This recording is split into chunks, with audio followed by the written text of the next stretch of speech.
The dreaded 5-hour usage limit on ChatGPT just quietly vanished, which I never thought I'd see in my lifetime, but here we are, guys. ChatGPT gods have blessed us. Anthropic should learn something from this. Well, I guess they did learn something. More on that later. So, OpenAI pulled the cap for paid users, likely because some recent inference optimizations finally freed up serious compute. And it looks like they're putting that spare capacity to very specific use. They are actively hiring a dedicated product manager to expand the platform beyond individual productivity and push it into family and household environments. The demographics are already shifting to support this. The 18 to 24 user share is actually declining, while the 35 and older crowd just jumped to 31%. In the US alone, 1 in 4 parents are now using it. We are watching the model transition from a solo coding and writing assistant into a shared household utility. This paves the way for higher tier, multi-user household plans in the near future. Honestly, the pivot makes perfect sense. Once you saturate the tech bro market, the next logical step is getting parents to outsource their meal planning and kids' homework. Now, if your usage drained suspiciously fast on GPT 5.6 Sol recently, you weren't just imagining things. OpenAI bumped the context window up to 372,000 with 5.6, and messed with some internal reasoning efforts that they literally call juice values, and suddenly realized it was spiking token consumption way higher than intended. They've since reverted the context window back to 272,000 and drastically slashed those juice values, dropping the max tier from 960 all the way down to 128. They also had to fix a bug where the multi-agent system was triggering way more than it should have. The good news is, they confirmed Sol is staying in the current Go, Plus, and Pro subscriptions until a better model ships. Unlike some other company, you know who I'm talking about. There are some rumours that it's expected to migrate to Cerebras hardware later this month, which could bring all tiers up to 100 tokens per second. Cerebras makes running it significantly cheaper, which allows them to offer speed domination without a price hike. Meanwhile, the word is that GPT-6 is already finished and was trained completely from scratch, while Anthropic is just continuing to train the existing Fable model into variants like 5.1. The divergence here is stark. OpenAI is clearly willing to eat the massive cost of a fresh base model, while Anthropic plays the iteration game. We're looking at a brutal speed and pricing war for the current generation, right up until the next massive leap drops. Messing with juice values under the hood and accidentally burning through everyone's quota is certainly a choice. But if that Cerebras migration actually hits 100 tokens a second, I think all is forgiven.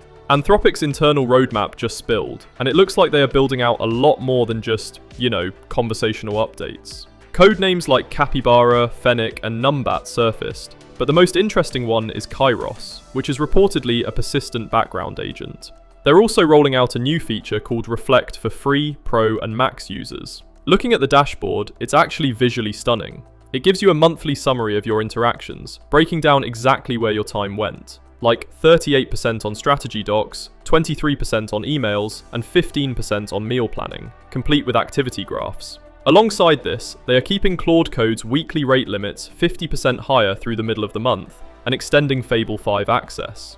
On the meta side, a new frontier model internally codenamed Watermelon just leaked, supposedly matching GPT 5.5 on internal evaluations, with significantly more training compute.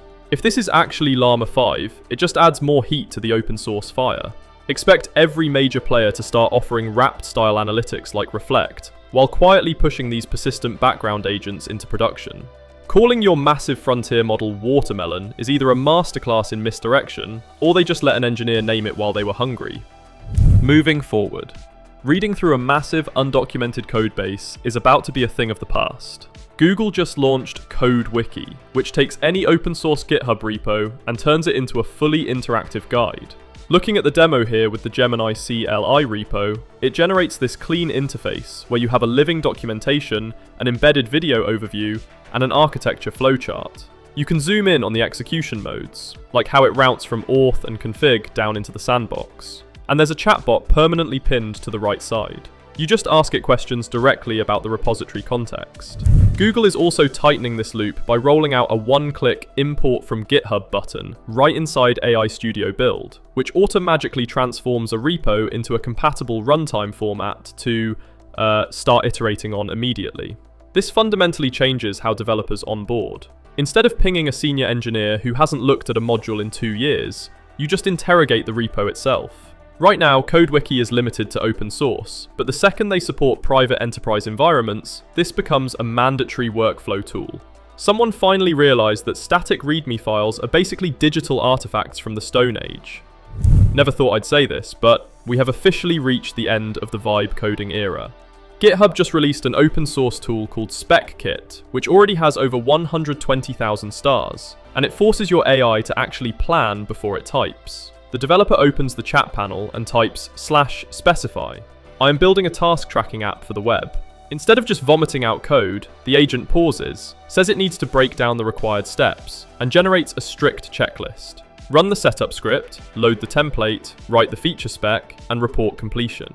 It relies on a core constitution and a clarify mode to resolve doubts before any implementation happens. It is a massive shift in reliability. By enforcing this structured specification phase, it stops the AI from hallucinating architecture decisions halfway through the build. You end up with predictable, manageable software instead of a spaghetti mess of inconsistent logic. Expect this specification-first approach to become the absolute default for all IDE agents. Throwing a 2-sentence prompt at a 50,000-line codebase and expecting a flawless app was always delusional. Spec is just GitHub politely telling us to eat our vegetables before we code. The frontier of AI just quietly expanded beyond the US and China. A team out of Singapore just dropped a free model called Agnes 2.5 Pro, and the internal benchmarks are incredibly aggressive. Looking at the charts, it's hitting an 82.7 on SWE Bench Verified and 78.7 on Multilingual, outright beating GLM 5.2 and DeepSeek V4 Pro on several cuts. They also released a Flash variant that improved on their previous 2.0 version across literally every single metric, particularly in the SWE Atlas categories. Having a free API with this level of multimodal and coding capability coming from a completely different region disrupts the existing duopoly. It gives developers building coding agents a serious alternative to OpenAI and Anthropic, without the geopolitical baggage or the pricing lock-in. As models get more efficient to train, we're going to see hyper-optimized regional models competing directly with the trillion-dollar tech giants. Everyone was so busy watching Silicon Valley fight it out that they completely missed Singapore shipping a frontier-level model for free. There is a growing realization that cheap AI is a temporary subsidy. Logan Kilpatrick pointed out recently that people still don't understand that great models require super high-quality, curated data, and finding novel ways to acquire that is a massive, expensive edge. Maybe it's about Gemini 3.5 Pro. We never know. In any way, Google needs to lock in, otherwise it's not too late we see their models getting absolutely manhandled even by open source labs. I still have high hopes for them. It's Google we're talking about. They stole They have most of our data. The sentiment is shifting and users are already bracing for the inevitable $500 a month AI subscriptions. The $20 a month era was essentially a land grab to get user habits established. As models hit GPT-6 levels and persistent background agents start running 24/7, the raw compute and data costs are going to force extreme tiering. The baseline chat will stay cheap, but true autonomous, agentic workflows will be priced as enterprise software, not a consumer Netflix subscription, which is pretty sad to see. But if a model is actually doing a junior developer's job in the background all month, $500 is a steal. But it's definitely going to sting when the free ride ends.